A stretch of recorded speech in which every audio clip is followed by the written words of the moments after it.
Halo Bapak, Ibu, dan Saudara-saudari yang kasih Tuhan. Senang sekali hari ini kita berjumpa kembali. Kita akan bersama-sama merenungkan firman Tuhan. Saya harap semuanya dalam keadaan sehat, dalam keadaan semangat dan penuh sukacita.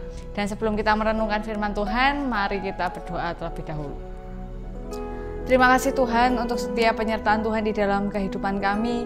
Terima kasih karena Tuhan selalu menopang kami, selalu menolong kami. Dan terima kasih karena Tuhan memberikan cinta kasih yang nyata. Dan kiranya Tuhan memampukan kami untuk melihat dan merasakan betapa besar cinta kasih Tuhan, sehingga kami pun dapat menyalurkannya bagi sesama kami dan kami dapat mengasihi Tuhan dengan lebih lagi. Terima kasih ya Tuhan, di dalam nama Tuhan Yesus kami berdoa, haleluya, amin. Bacaan kita pada hari ini berdasarkan Mika pasal 5. Mika pasal 5 ayat yang pertama hingga ayat yang keempat-A. Mika pasal 5 ayat pertama hingga ayat yang keempat-A yang berbunyi demikian. Tetapi engkau, hai Betlehem Efrata, yang terkecil di antara kaum-kaum Yehuda, daripadamu akan bangkit bagiku seorang yang akan memerintah Israel, yang permulaannya sudah sejak purbakala, sejak dahulu kala.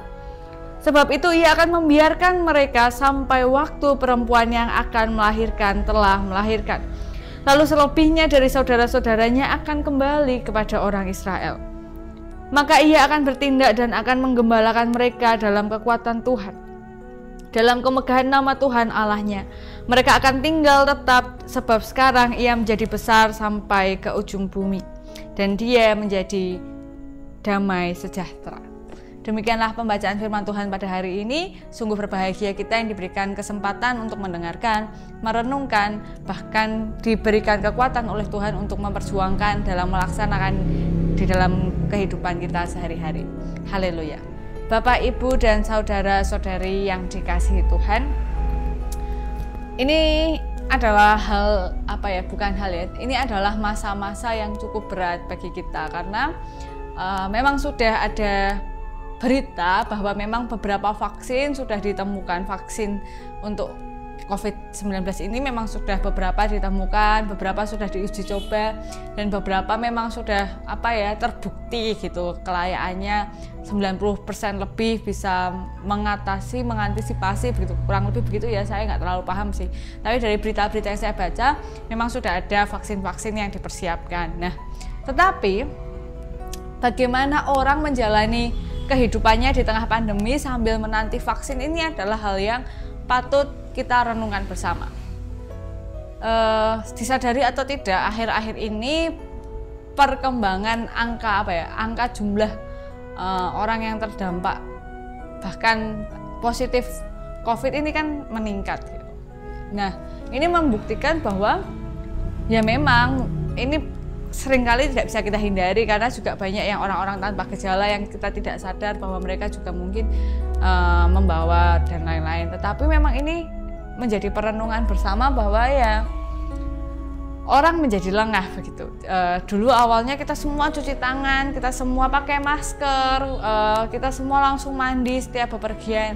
Sekarang sudah mulai lengah, sekarang maskernya diturunkan sampai di bawah hidung gitu.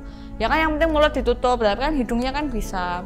Sekarang orang-orang sudah ya cuci tangan kadang-kadang, kalau ingat, kadang-kadang ya enggak. Hand sanitizer juga kalau ingat, kadang juga enggak ingat. Lalu dulunya sampai rebutan mau bikin empon-empon, mau minum vitamin C, sekarang sudahlah. Nah, ini menjadi cerminan bagi kita untuk ketika menunggu sesuatu yang sudah lebih dekat, apakah kita tetap setia gitu. Dulu kan karena belum tahu, nggak ada obatnya, belum ada vaksinnya, ya kita harus semangat untuk tetap sehat. Tapi sekarang sudah ada vaksin, orang-orang sudah mulai lengah. Nah, itu yang mau diingatkan oleh Nabi Mika pada saat itu. Memang ada pengharapan bahwa penderitaan yang mereka alami ini tidak untuk selama-lamanya. Tetapi bahkan dari Bethlehem, tempat yang terkecil di antara Yehuda dan lain-lain, akan ditumbuhkan oleh Tuhan gitu, seorang pembawa damai yang akan menggembalakan umat Tuhan, yang akan memimpin mereka dan membawa damai bagi mereka. Nah, ini diingatkan, emang ada pengharapan bahwa nanti Tuhan akan menolong. Tetapi kalau kita baca di ayat yang ke-2a, Sebab itu ia akan membiarkan mereka sampai waktu perempuan yang akan melahirkan telah melahirkan 2A sampai B. Tuhan membiarkan sampai pada waktunya. Tuhan nanti menjanjikan, oke, saya pasti akan menolong. Tuhan akan memberikan penolong. Tuhan akan membawakan pembawa damai. Tuhan akan menyelamatkan umatnya. Tetapi Tuhan akan membiarkan umatnya sampai pada waktu perempuan itu melahirkan. Jadi sampai pertolongan itu tiba, Tuhan dalam tanda kutip membiarkan umatnya. Nah, ini yang menjadi PR. Yaitu bagaimana kita menjalani kehidupan di waktu yang terbiarkan itu, yang di waktu yang dibiarkan itu. Ini menjadi PR dan persoalan bagi umat Israel pada saat itu. Di dalam waktu yang dibiarkan oleh Tuhan. Maksudnya kan bukan Tuhan meninggalkan, melepaskan mereka, Tuhan diam saja, enggak. Tuhan ya punya rencana gitulah. Ya kita enggak bisa menghakimi Tuhan ya. Kok Tuhan kayak begitu? Enggak bisa ya, karena Tuhan punya rencana yang lebih dahsyat gitu daripada kita. Dan Tuhan itu ngasih spare time untuk bangsa Israel bertobat itu enggak 1-2 tahun loh Bapak Ibu, itu sudah ratusan ribuan tahun gitu. Ribuan tahun, ya ratusan tahun, maksudnya ratusan tahun Tuhan menolong mereka, tapi kok ya mereka juga berkhianat ya ratusan tahun gitu kan. Jadi ya Tuhan ngasih waktu, ya itu pertimbangan Tuhan yang kita nggak tahu juga ya. Tapi ya itu memang pertimbangan Tuhan. Nah, ketika Tuhan memberikan waktu untuk dalam tanda kutip membiarkan itu, umat Israel itu mau bagaimana? Mereka mau hidup seenak-enaknya dengan harapan bahwa ya sudah nanti kan juga ditolong ya, sekarang ya sesuka-suka saya lah, saya mau hidup kayak gimana. Atau mereka mau menjalani hidup yang seutuhnya. Ketika Tuhan memberikan waktu, dalam tanda kutip dibiarkan itu, apakah mereka berkarya? Ketika nanti sang pembawa damai itu datang, apakah mereka punya upaya untuk meraih damai itu? Apakah mereka punya upaya untuk menjaga atau bahkan memunculkan kedamaian walaupun hanya sedikit, walaupun hanya kecil saja? Nah, ini menjadi sebuah refleksi bagi kita. Membahas tentang kapan Tuhan datang itu tidak akan ada jawabannya, karena tidak ada satupun yang tahu. Membahas tentang apapun juga yang ada di masa depan itu tidak akan ada jawabannya, karena kita tidak tahu tentang masa depan. Kita bisa merancangkan tapi kita tidak tahu dengan pasti. Nah, persoalannya adalah ketika kita menghadapi sebuah permasalahan, ketika kita menjalani sebuah kehidupan dan kita merasa sedang dibiarkan Tuhan, dalam artian kok ini ya saya sudah minta pertolongan gitu, kok kayak bumpet mampet, kok kayak nggak ada pertolongan gitu kan. Kadang kan ada persoalan yang pertolongannya itu cepat gitu. Jadi kok tiba-tiba ada orang yang baik hati datang menghibur, tiba-tiba kok ada jalannya A, B, C, kan ada ya persoalan-persoalan yang Tuhan itu jawabannya cepat gitu. Tapi ada juga yang pergumulannya itu panjang. Nah, dalam pergumulan panjang yang kita merasa seakan-akan Tuhan membiarkan ini apa yang kita lakukan? Adakah kita tetap setia atau mengupayakan hasil yang baik, proses yang baik di dalam masa itu? Atau kita kemudian lalai?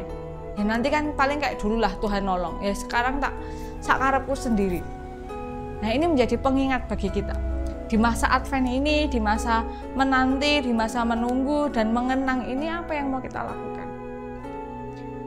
Kita fokus sama Tuhan dan berupaya ikut di jalannya Tuhan. Oh, Tuhan ini mau bawa damai nih, jadi aku hidup di dalam kedamaian, aku mengupayakan kedamaian.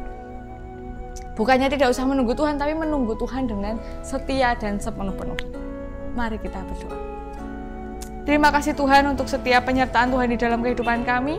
Terima kasih karena Tuhan selalu menolong kami, selalu menopang kami.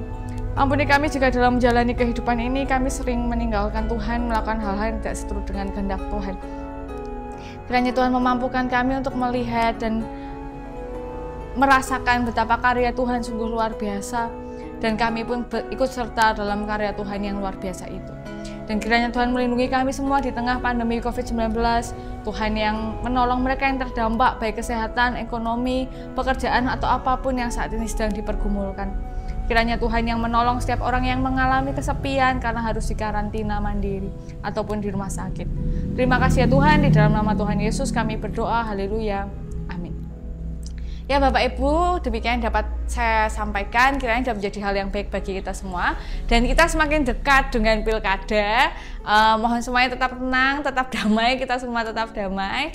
Dan mari menjaga persatuan dan persaudaraan, ya melakukan yang terbaik walaupun nanti pilkada, ada pemilihan dan lain-lain, tetap jaga protokol kesehatan. Yang penting kita semua saling menjaga, kita menjaga diri kita sendiri, menjaga keluarga kita, dan menjaga orang lain dengan cara kita, yaitu pakai masker, menjauhi kerumunan, cuci tangan, dan melakukan hal-hal yang lainnya untuk menjaga kesehatan.